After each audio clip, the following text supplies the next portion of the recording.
If politics can be likened to a drum, controversy will be the most celebrated dancer to its sound.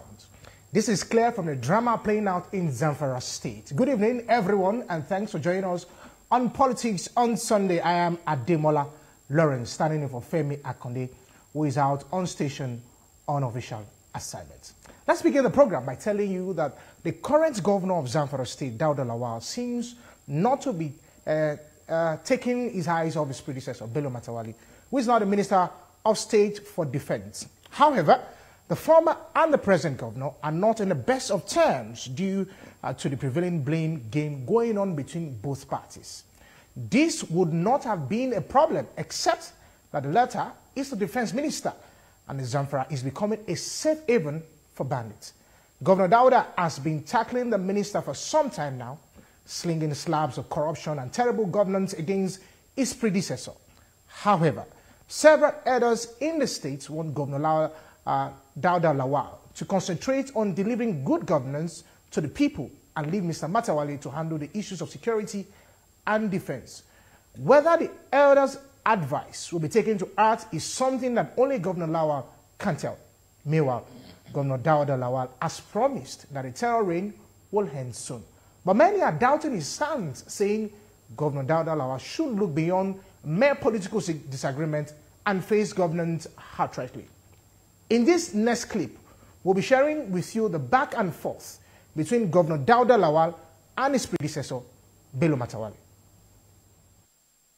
I was a governor, but for my 4 years as a governor in Zamfara State, I never talked to a minister of defense. I cannot even get him on phone. But today, anybody will just call and say the Minister of Defense is not doing well, the President is not doing how? From the state? It is not just the responsibility of the government, it's the responsibility of state governors because they are the chief security officers of their states. So they need to stand up and fight these criminals. They should not just rely on government alone. Yes, government has a role to play because government controls the security. But as a governor, you must work with those security that is in your state. This is what we did. I work with them closely, day and night. We are working together, 24/7, when I was a governor. And these are the people that helped me. We have spent 9 months without any incident in Zamfara when I was a governor. But today, look at what is happening in Zamfara State. But the governor always complaining. He should forget about politics now. He's already a governor. Let him be a governor. Let him be in charge. Let him bring the security close to them. Let him support them. During my time, I purchased more than 200 kilos trucks to the security agencies. I give it to them. It is supporting from the government of the state. Not from the government. Yes, the government is supposed to provide that logistics for them. But I wish to do that so that I can encourage them, so that they should work for me. And if anyone was killed among them, I do visit to the families, I do support the families. That will give them the encouragement to fight. But in a situation where the governor cannot even stay in his state, making noise every day, blaming games every day, it can't help. So the issue of security is both for state, local government, and federal government. And we need to come together and fight these criminals. As I said, these criminals don't know whether you are a PDP, APC, or any other party. They don't care. They can kill everyone that they have seen. State and federal government, I came out and complained, and I made it very, very public to everybody. But right after that, things have changed. There's a new dimension to the whole situation right now, whereby the synergy between the state and the federal government is working very, very well. And I believe this is part of the success story why we're able now to get to a certain level in terms of fighting this insecurity. Now, of course, I had to complain as a governor when there was a kind of, issues between the state and the federal government, where certain negotiations were taking place without my consent. And I felt it shouldn't be the case. And I complained. And after that complaint, now we all came together as one. And like I said, it's yielding result, very, very effective result for that matter. And let me say this. Yes, there were a lot of issues in the past with my predecessor. In fact, let me say this very categorical. If I were him, I would resign and face all the allegations against me. And that would have been more honorable, because from all the information we're getting, my predecessor was fully involved in some of these banditry issues. Typical is the fact that there was a permanent secretary when his children were abducted. And it was unfortunate that he had to pay ransom through the government house. And it was also very clear, based on all the allegations, that bandits were being kept at government house. There are so many issues. So for me, honestly, if I were him, I'll step aside and face this allegation until I clear my name before I come back and continue my job. What a pathetic thing, an interesting one unfolded in Zamfara State. Joining me in the studio is a public affairs analyst, Ilyasu Gado. Thank you very much for joining us. Thank you. Good evening, viewers. I'm glad to be here. I think that, for a second, I couldn't but just imagine that these are two governors who are responsible for lives and property. One was a former governor and the current governor, responsible for the protection of life and properties. And there's a back and forth between who is sponsoring what, rather than what should be done. Let's give it a proper context. Looking at what is happening in Zamfara and how the both governors are throwing jabs at each other, of course, the citizens of that state are suffering. What should we do, or what should be the way forward? Well, it's unfortunate. Most states in this country would actually be happy to be in the state that Zamfara is in. That's by virtue of having, the governor on one side and the Minister of State for Defense. Exactly. It's like, more or less, I'll say, an embarrassment of riches, because then you are faced with this very, very serious issue of insurgency, banditry, and kidnapping, and all that.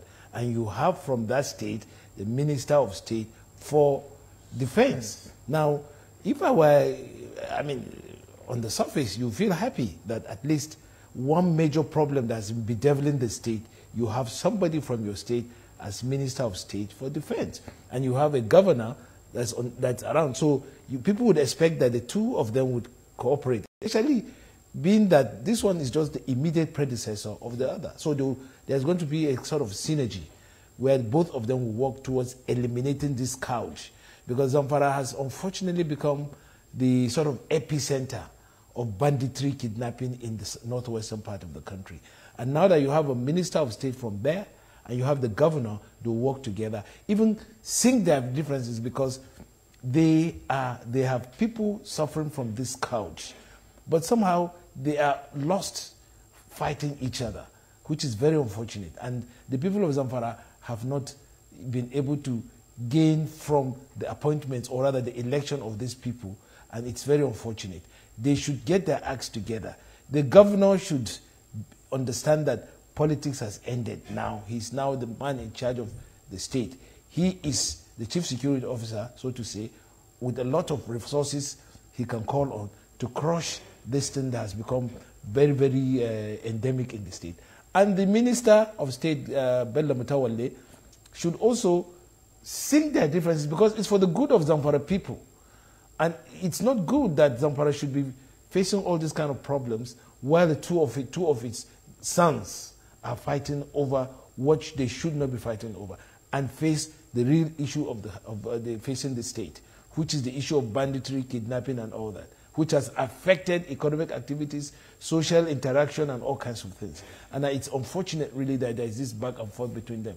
This is something that they should work together, and from both sides, from the state side and from the federal side, to be able to carry this assignment to the satisfaction of people of Zamfara State. Okay, so, the governor had alleged that, that the former governor, Matawalle, was involved in banditry, and which was, of course, a huge one. And where he said that, some bandits were even kept in the government house. Whereas the former governor, on the other side, is a quit complaining and fix, the issues at hand. But don't forget, I remember there was a governor in this country who said he's not the chief security officer, he's the chief logistic officer. But how do we balance this? Where the two are not complaining, as at what to do and how to go about it. I think if the governor has evidence, concrete evidence, about the involvement of the former governor, who is now the Minister of State for Defense, he should put this evidence together, hand it over to the security agencies, the army, police, DSS, and all that. Hand it over, and then face what is before him. It's not good to dwell on this.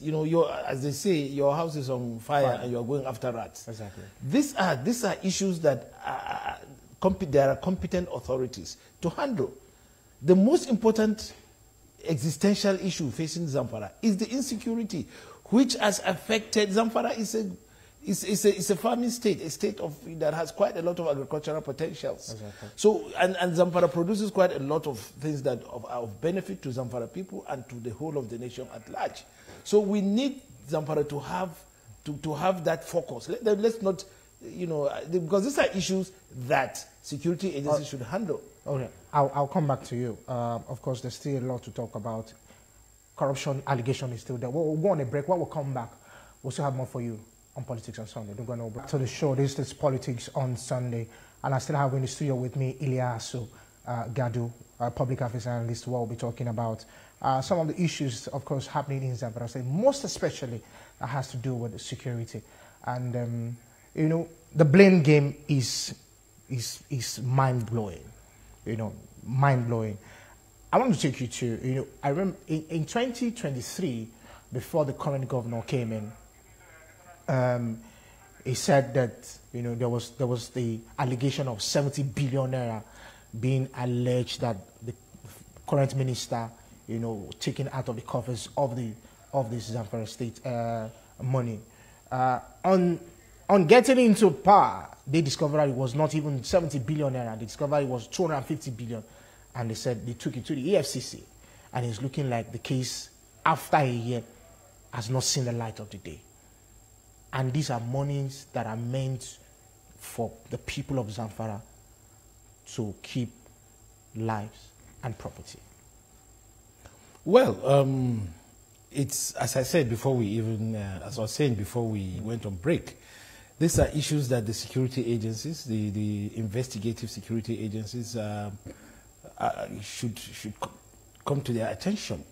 Because just recently, a governor of one of the states, was also arrested on this. I think these are ongoing investigations and things that, because the allegations themselves are so mind-boggling and they're so massive that you need to really go to thoroughly investigate it so that you make a case of it. I'm not saying that Bello Matawalle, the former governor, is not culpable or not. What I'm saying is it's a matter for the security and for the investigative agencies, EFCC, ICPC, and the other agencies to look at. And then once they find that the allegations that the governor is making, the current governor is making on the Bello Matawalle, then they'll call him in because he doesn't have immunity anyway. Exactly. And so I would believe that if the governor Bello Lawal, Lawal, has facts, he should be handed over rather than coming out, because at the end of the day, he's trying to prejudice the outcome of the case.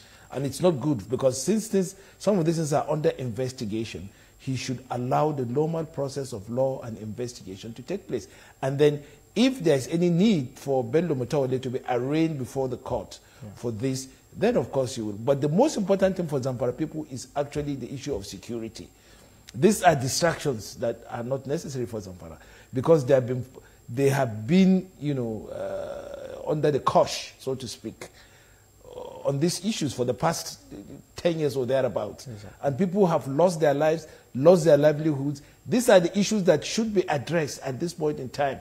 The other issue is the other issue of allegations of corruption or whatever, are issues that in the full course of time, the investigative agencies would discover them and then do the right thing.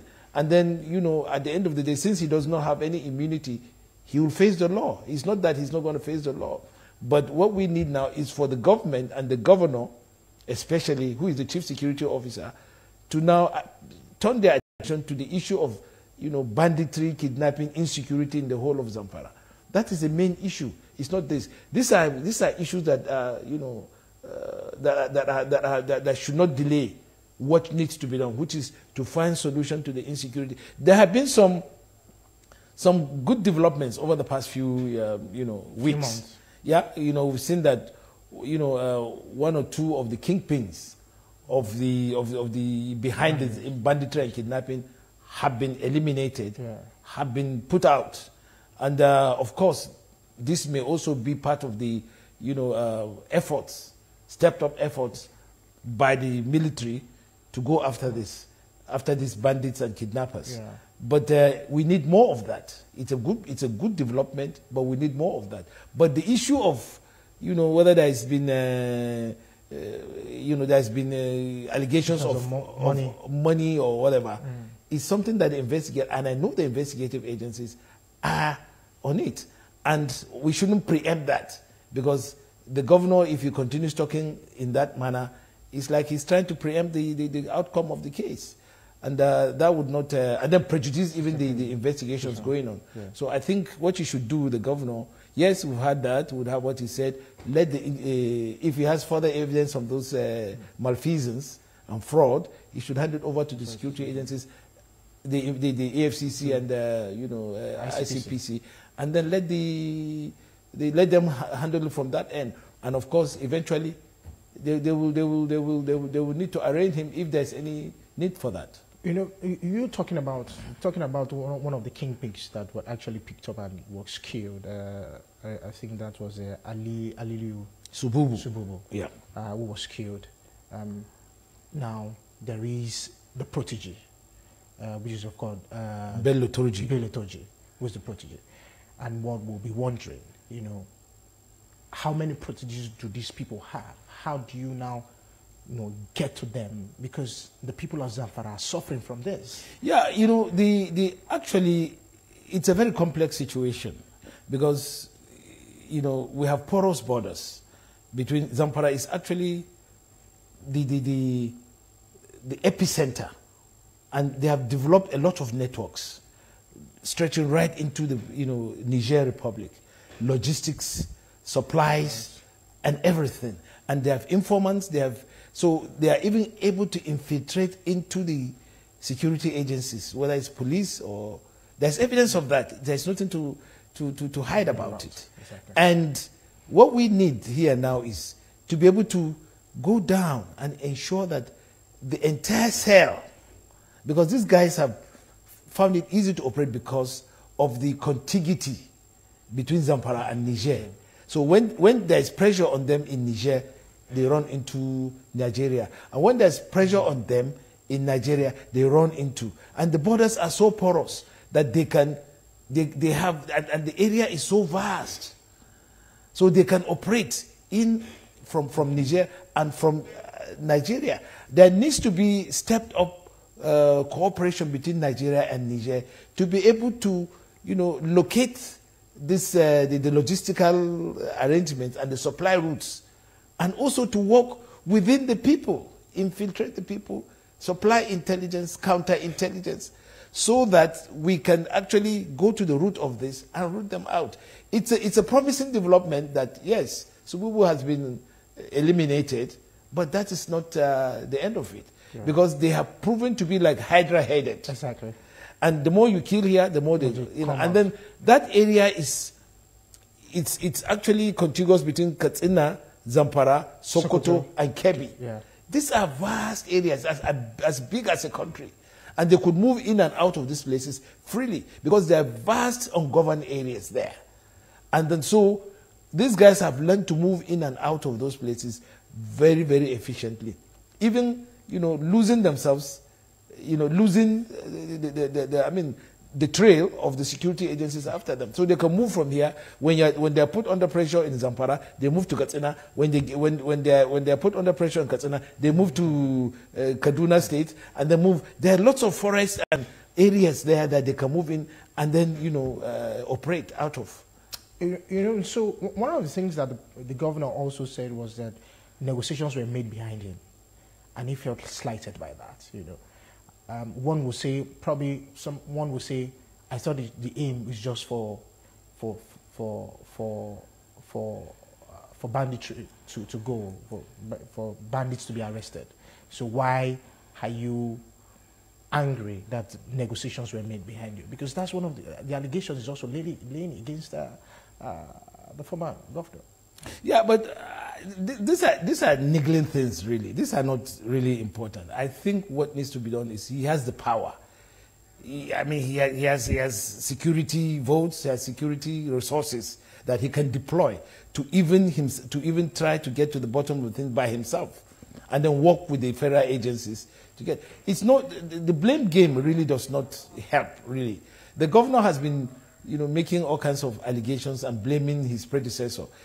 It's no longer, politics is over now. Yes, sir. What we need is for him to get down, to be able to say, look, okay, this is what I've been able to do. My predecessor has not been quite up to specs. Fine. I want to do this. I want to turn a new leaf. And Zamfara has quite a lot of security, ex-security personnel and present security personnel. He should be able to leverage on those guys and say, look, hey guys, come. I have this problem. We have not been able to solve it for the past 1 year or thereabouts since I've been in office, or since 5, 6, 7, 8, 9, 10 years ago. We need you to come on board. We have people, a lot of people, ex-servicemen, ex-officers of the Nigerian military from Zamfara. These are people he could call and say, look, let's constitute a security committee. Let me leverage on your expertise on this issue. Try a new situation, try a new, line. Than sticking to the old line. Let me in just 30 seconds, do you think the president should weigh in on this? The president needs to weigh in, but I understand that he also instructed Bello Matawalle and the top security officers to go into Zamfara, go into those areas until this is done. This is enough. This is enough encouragement. Yeah. They should take it from there and ensure that the president's instructions are carried out, and the governor should come together with this, because it doesn't help anybody. Thank you very much, Liasu Gadu. Thank you very much. Thank you very much. Public affairs analyst. Thank you. Of course, the discussion cannot be overemphasized. Okay. And that's our package for you this week. You can see this episode again on TVC News YouTube channel. Also watch a repeat broadcast at 11 p.m. on Sunday. Thank you very much for watching. I am Ademola Lawrence. Bye for now.